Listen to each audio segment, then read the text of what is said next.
Hey guys, what's going on? It's your boy Headband J coming back at y'all with another video, and today I'm going to be discussing the 2021 NBA Finals. So the last time I did a video about the NBA Finals slash my NBA Finals prediction was 2 years ago when the Warriors were playing the Raptors in 2019, and that year I had a very poor prediction. I said that the Warriors would win that series in 5 or they would sweep. Obviously we know that Toronto won in 6, so that take aged like milk. This year I predicted that it would be the Sixers and the Clippers in the finals, which I mean wasn't the worst take. The Sixers definitely seemed reasonable for the East, but obviously we saw them crumble against the Atlanta Hawks in the second round during that 7-game series, especially Ben Simmons, and just overall as a team they really underperformed other than Seth Curry and Joel Embiid. And so we saw the Sixers fall in the East in the second round,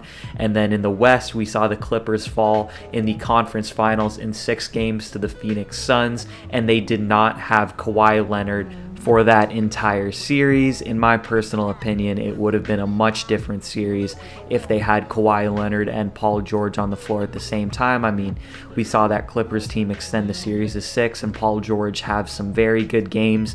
I think it's safe to say that playoff P has redeemed himself, but regardless, we don't live in a perfect universe, which would be a universe where I'm always right. We live in the one that we do. And in that universe, we have the Phoenix Suns versus the Milwaukee Bucks in the finals. Now I'm going to be giving you guys my prediction for this series and just my takes on some of the individual players and individual storylines. So for this series, I believe that the Phoenix Suns are going to win in 6 games. I think that the Bucks are going to fight really hard and the series is going to be really good. And I don't think Giannis is going to play in Game 1. He was questionable for Game 1, but if the Bucks were smart, they would rest him. But I think that everyone on the Bucks is going to play hard. I'm expecting Middleton to have an okay series. I'm expecting Giannis to have an okay series as well. Mainly just because I feel like the knee injury he had might hold him back from being as explosive and as aggressive as he wants to be. But knowing Giannis, he's still going to go out there and give it 110%. As for Chris Middleton, I'm expecting him to have 1 or 2 bad games, and then the rest of the games he's going to play well. I just feel like Middleton can be a little inconsistent sometimes, but I still expect a good series from him. And I am expecting the rest of the Bucks to play well. I'm expecting, a bunch of ups and downs for a lot of these players. For much of the Bucks roster, this is their first time in the NBA Finals. They got some younger guys, but mostly guys who have been around for a while, some veterans like PJ Tucker. So I'm expecting the Bucks to play well, but I don't think it's going to be enough. And I just think that the Suns will win the series simply off the fact that they have more will, more discipline. They have more guys who can step up when the team has gone cold. Now, this is something that I really noticed when the Phoenix Suns were playing the Denver Nuggets in the second round of the Western Conference playoffs this year. The Suns were just incredibly disciplined, especially with Chris Paul in the game. And for every single time that the Suns go cold, or for every Suns player that is having a bad game, there is a guy off their bench who can step up. And I feel just like the coaching staff and Chris Paul have just hyped up these young guys so much that they just believe in their vision to win this a lot, and they are really trusting the process. Like, this is a real trust the process. Sorry, Philadelphia. And I really think that Phoenix has just perfected the system that they have with the players that they have, and I think that they also know that they have a small window. Chris Paul may only have 1 or 2 good years left before he really starts to decline. They might not make the finals again. This is the perfect year for Phoenix to win the finals, and I think that they know that. So with all that being said, I really think that there's going to be a ton of urgency, especially from a lot of these guys who grew up watching Chris Paul. Imagine helping a guy that you grew up watching and were a fan of, helping that guy get a ring. We all know Devin Booker's a cold-blooded killer. We know Jay Crowder is a sniper.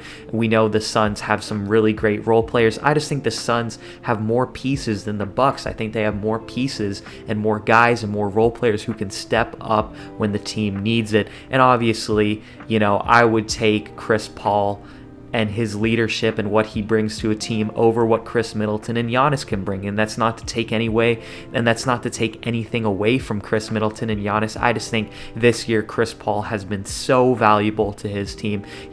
He should have come in second in MVP voting. I really think Jokic was the MVP this year, but I think Chris Paul should have been second place and not fifth place. And I also think that the Bucks are more tired. They've played 3 extra playoff games. They played a 7-game series. Giannis isn't going to be at 100%. They really need Giannis. He is the key to their team. For as much as people make fun of him for his free throws or not really having a bag or only having quote-unquote one move, he is the key to that team. And with him being slowed down, I think that they're still going to be able to compete because Mike Budenholzer is a good coach, and obviously they have some good players, but I don't think it's going to be enough. I really believe that this is Chris Paul's destiny. 16 years he's been waiting for this. He's had so many unfortunate series losses. He was supposed to be next up in winning a ring, and then some guy named Steph Curry shows up and takes that opportunity away from him. So I really believe that this is destiny for Chris Paul. He's going to go down as one of those guys who maybe only gets one ring, but it means so much. It's going to be similar to a Dirk Nowitzki kind of legacy.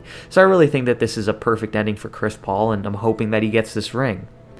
I will also say that it is so nice to see 2 small market teams in the NBA Finals. I feel like we've waited so many years for this. And even though Cleveland is a small market, they have LeBron James. So are they really a small market? I don't think so. When you have a guy on your team who will always be the most popular player in the league or sell top 5 in jerseys every single year, I don't really think you count as a small market team when LeBron brings a circus with him wherever he goes. So even though it was Golden State and Cleveland for all those years, it really was not, that was a big market versus, another big market just because of LeBron itself. Last year it was LA versus Miami, 2 huge markets. For so long it's been these bigger markets. A long time ago, which feels like a long time ago, we had San Antonio, which was a smaller market, but it's still, a very basketball city. Texas is a sports state.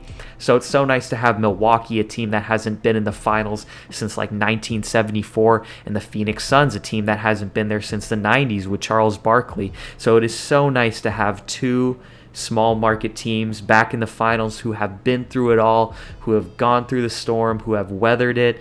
And it's just great to see all these players who have had all their own adversities, and they're not super teams. These are teams that built through the draft, that built around players, and it's just perfect timing for both of these teams to make the runs that they did.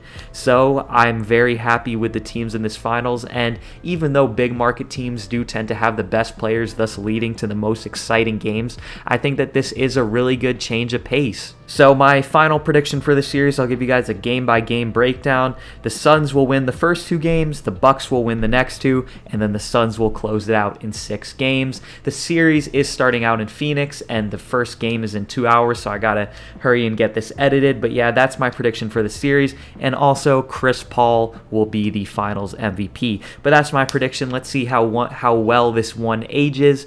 With all that being said, I make sports content weekly, mostly centering around basketball, every once in a while a football video, but I make 3 videos a week. So if that's something you're interested in, make sure to check out my other videos, hit like and subscribe. And with all that being said, it's your boy Loki303 signing off. And with all that being said, it's your boy Headband J signing off.